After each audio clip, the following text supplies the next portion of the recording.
Bagaimana pengaruh pencapresan Ganjar pada peta koalisi Parpol 2024? Kita akan bahas bersama Wasekjen PDIP Arief Wibowo, Wasekjen Nasdem Hermawi Taslim, Waketum PAN Viva Yoga Mauladi, dan Wasekjen Gerindra Andre Rosiade. Selamat malam Bapak-Bapak, maaf lahir batin. Terima kasih sudah hadir di Sapa Indonesia Malam. Saya ke Mas Arief dulu. Kalau di PDIP terakhir kemarin Mas Hasto kan bilang bahwa dalam minggu-minggu ini tunggu saja akan ada parpol yang ikut gabung untuk dukung Ganjar. Sejauh ini sudah sejauh mana prosesnya dan bocorannya dari mana nih parpolnya, KIB atau dari mana, Mas Arief? Pasti nggak bocor ya. Nggak mungkin dibocorin di sini. Tapi clue-nya deh, sejauh mana progresnya, Mas Arief? Ya, jadi berkali-kali juga kami tegaskan bahwa bahkan sebelum Pak Ganjar diputuskan oleh Ketua Umum ya menjadi calon presiden dari Partai Demokrasi Indonesia Perjuangan, kami selalu menyampaikan bahwa komunikasi aktif yang kami lakukan dengan berbagai partai, secara khusus adalah partai-partai pendukung Presiden Joko Widodo, kita lakukan secara intensif. Tentu itu dalam rangka adalah bagaimana PDI Perjuangan membangun kerjasama politik ya ke depan, karena kita ini tidak berkoalisi sesungguhnya, bekerja sama. Mengapa? Karena sistem kita adalah presidensial ya, bukan parlementer. Itulah sebabnya maka kerjasama politik itu harus dibangun secara terus-menerus. Disadari PDI Perjuangan bahwa mengurus Indonesia tidak bisa sendirian ya, negeri yang sangat besar, beragam dan seterusnya. Nah, oleh sebab itu terkait dengan cawapres, tentu saja nanti akan ada keputusan juga. Kalau secara kepartean kami dalam konstitusi partai sudah ditegaskan dan ditetapkan di dalam konstitusi partai bahwa urusan capres, cawapres, menteri, wakil menteri adalah prerogatif ketua umum. Jadi menyangkut cawapres, nanti persetujuannya tentu Ketua Umum PDI Perjuangan Ibu Mega. Siapa cawapresnya, saya kira banyak nama yang ditimbang, karena ini tentu saja akan terkait dengan kerjasama politik kita memenangkan pemilu 2024 sekaligus Pilpres 2024 yang akan datang. Nah, terkait dengan partai yang akan bekerja sama, saya kira sinyal yang disampaikan oleh Pak Sekjen PDI Perjuangan Pak Hasto sudah jelas. Hanya nanti formulasinya apakah akan bersama-sama PDI Perjuangan mengumumkan secara bersama-sama atau partai tersebut secara mandiri. Nah, itu kita juga akan menjaga sikap etik politik kami supaya kerjasama yang dibangun akan berjalan dengan baik.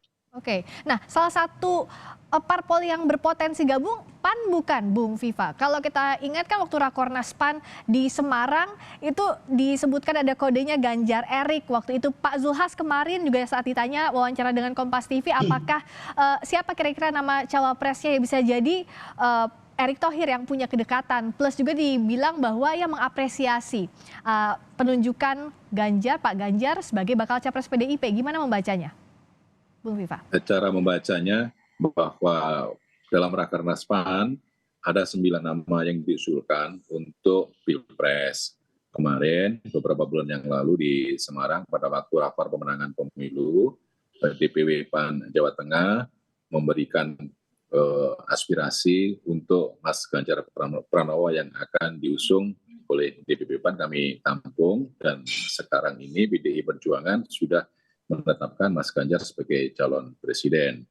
Nah, PAN secara ideologi itu sangat dekat dengan PDI Perjuangan sebagai partai yang nasionalis, partai yang religius. Dari sisi platform juga tidak banyak perbedaan, bahwa perjuangan untuk kemajuan masyarakat, bangsa, dan negara.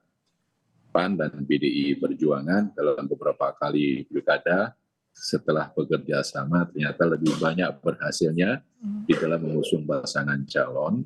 Dan PAN kalau kemudian bersama-sama dengan KIB dan Koalisi Kebangkitan Indonesia Raya bersama dengan PDI Perjuangan, itu tentunya hal yang luar biasa karena akan menambah basis sosial dan basis konstituen partai, sehingga potensi pasangan calon yang akan diusung siapapun namanya itu akan memiliki tingkat kemenangan yang relatif besar. Soal pasangan calon, Mas Erick Thohir itu dekat dengan Partai Amanat Nasional, tapi semuanya akan ditentukan oleh kerjasama atau koalisi, karena saya merasa yakin bahwa PDI Perjuangan juga akan melakukan kerjasama dengan partai politik yang lain, meskipun di pasal 222 telah terpenuhi di Undang-Undang Pemilu, Presiden threshold 20%, tetapi itu kan sebuah persyaratan. Tetapi ini dalam rangka untuk proses kemenangan kompetisi di Pilpres, itu saya meyakini akan bekerja sama dengan partai-partai politik lain, dan Partai Amanat Nasional sangat senang dan membuka diri apabila nanti bisa bekerja sama dengan PDI Perjuangan. Tapi sikapnya PAN ini akan ditentukan bersama-sama KIB atau tidak? Iya, Partai Amanat Nasional tidak bisa mengusung sendirian, begitu juga dengan P3 dan Golkar. Nanti keputusan Partai Amanat Nasional akan ditentukan bersama-sama dengan Golkar dan P3 di Koalisi Indonesia Bersatu.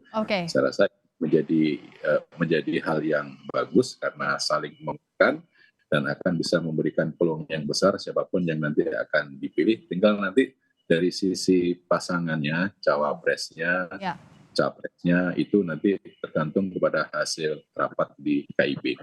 Kalau Bung Hermawi melihatnya bagaimana dengan yang terbaru, pencapresan atau bakal capres yang diusung PDIP adalah Ganjar, bagaimana pengaruhnya ke peta koalisi? Ya, jadi sejak awal kita sudah memprediksi berdasarkan survei-survei yang muncul, PDIP akan cenderung kepada Pak Ganjar dan ternyata benar. Untuk itu kita ucapkan selamat. Jadi sampai hari ini kan baru ada 2 capres yang benar-benar capres gitu loh. Satu, Koalisi Perubahan dan Persatuan yang sudah 28%, Nasdem, Demokrat dan PKS, dan PDIP memang memiliki kecukupan sendiri. Walaupun di belakang kemudian ada koalisi. Sementara Pak Andre dan Pak Viva ini kita tunggu nih, mau gabung sama kita atau bagaimana gitu. Nggak begitu jelas. Tapi poin kita, kalau topik kita hari ini soal cawapres, dari awal kami memandang kedudukan cawapres itu sedemikian penting. Itu sebabnya sampai 4 bulan, 5 bulan hari ini, tim kecil yang dipimpin langsung oleh Pak Anies masih terus melakukan penggodokan. Hanya di koalisi kami itu kelihatannya akan lebih mudah karena dalam traktat yang sudah ditandatangani oleh 3 ketua, pada poin 3 itu ditegaskan bahwa cawapres ditentukan oleh presiden yang sudah kami tunjuk, oleh capres yang sudah kami tunjuk, yakni Pak Anies. Walaupun secara teknis tetap tim kecil yang membantu. Jadi kita senang pengumuman Pak Ganjar kemarin ini, dinamika sedemikian baik. Saya mau garis bawahi tadi karena terlalu banyak sekali yang mengatakan kerjasama.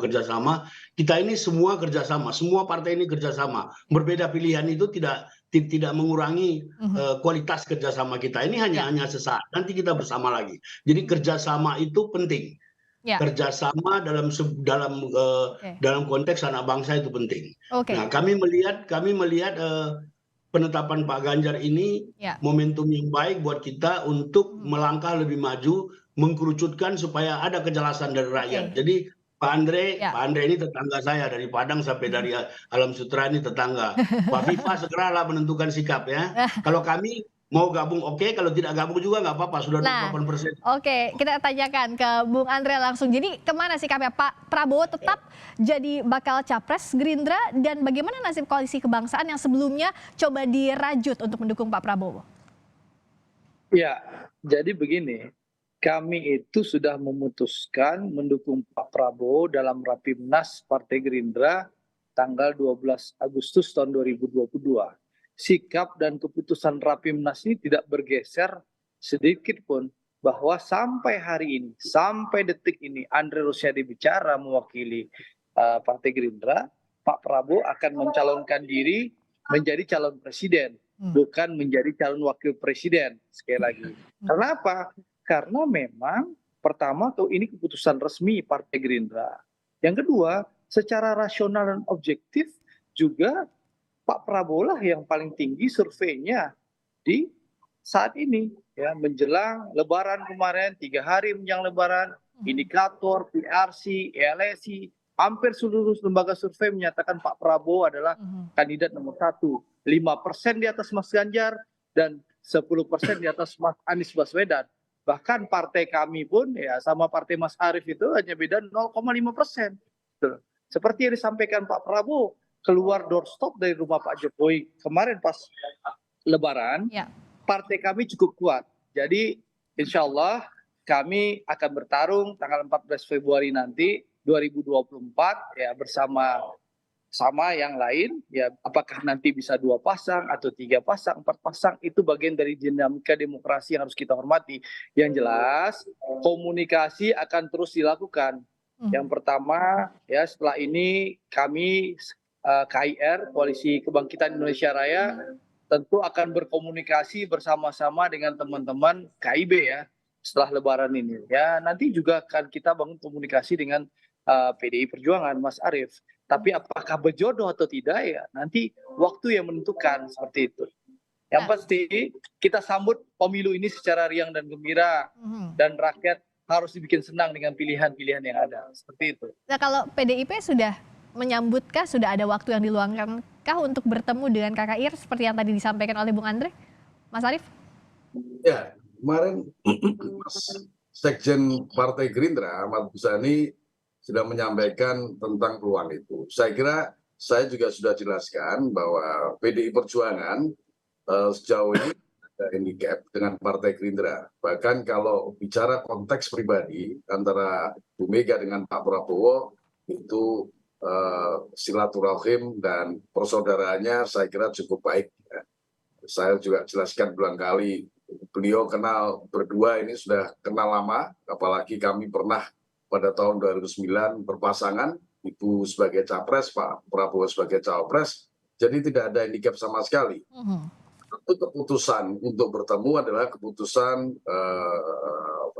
Ketua Umum PDI Perjuangan dengan Ketua Umum Partai Gerindra untuk bersilaturahmi, membicarakan berbagai hal yang terkait kepentingan rakyat, bangsa dan negara, dan kemajuan negeri kita di masa yang akan datang. Dan dengan partai-partai yang lain juga sudah kami sampaikan juga bahwa komunikasi akan berjalan terus. Apakah nanti PDI Perjuangan akan bekerja sama dengan 1, 2, 3, 4 partai, itu akan kita lihat perkembangannya sampai sejauh mana. Nah, kita masih punya cukup waktu, ya, pendaftaran capres nanti akan dimulai beberapa bulan lagi, dan penetapan calon presiden kita akan pada tanggal 24 November, ya, 3 hari kemudian kita masuk masa kampanye. Oke. Kira waktu yang cukup ini bisa didapatkan oleh seluruh partai, baik oleh partai-partai yang sudah menetapkan calon presidennya maupun itu. Apakah terjadi kemungkinan perubahan? Saya kira kita akan lihat perkembangannya. Karena yang pasti kalau orientasinya untuk kepentingan rakyat dan bangsa dan negara atau national interest, itu saya kira jadi peluangnya masih sangat terbuka. Kalau KIB mau kemana ini Bung Viva condongnya? Mengutip apa yang Pak Zulhas sampaikan waktu bertemu dengan koalisi kebangsaan, membangun koalisi besar, di bawah orkestrasi Pak Jokowi coba membentuk koalisi kebangsaan. Saat ini masih relevan atau tidak itu? Atau lebih mana condongnya, membentuk koalisi kebangsaan atau bergabung ke PDIP? Pak Viva? Masih relevan karena antara Koalisi Indonesia Bersatu dan Koalisi Kebangkitan Indonesia Raya merupakan partai politik pendukung pemerintah. Ada kedekatan pikiran, pendekatan visi, pendekatan kepentingan bahwa Pilpres ini adalah bagian dari kedaulatan rakyat yang harus mengembangkan ikatan kebangsaan yang kuat. Upaya dari Partai Amanat Nasional agar koalisi kebangsaan ini bisa terwujud karena apa? Indonesia negara besar dan proses gotong royong untuk membangun bersama-sama itu harus dilakukan secara kolektif, kolegial. Tapi upaya dari Partai Amanat Nasional akan kita lihat hasilnya. Kalau dari Koalisi Indonesia Bersatu tetap kompak, tetap solid, saling melakukan komunikasi antara pimpinan partai politik, dan keputusan dari Partai Amanat Nasional itu juga menjadi bagian dari keputusan Koalisi Indonesia Bersatu. Kalau untuk koalisi kebangsaan, PAN masih tetap berupaya menjadi motor penggerak, dan tentunya juga semuanya adalah di bawah proses bahwa demokrasi ini harus dijalankan secara luber, jurdil, berkualitas, berintegritas, aman, nyaman, damai, dan bahagia. Ya. Gitu. Kalau Bung Hermawi sejauh ini sudahkah ada bakal cawapres potensial untuk Pak Anies yang mengerucut namanya? Singkat saja. Ya, jadi ada beberapa nama yang terus digodok oleh tim kecil.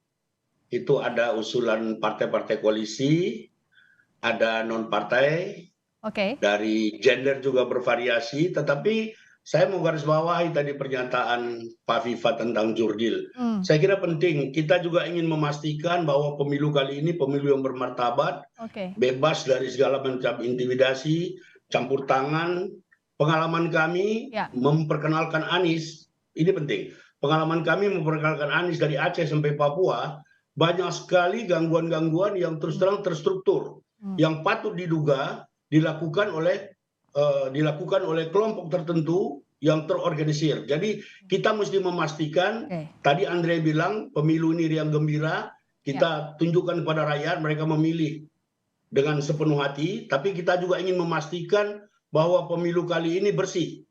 Jurdil, tidak ada gangguan, tidak ada intimidasi kepada masyarakat. Saya kira itu penting. Baik, terakhir Bung Andre, siapa kira-kira kawan yang masih setia untuk mendukung Pak Prabowo sejauh ini, dan bagaimana nasib koalisi kebangsaan kalau menurut Bung Andre?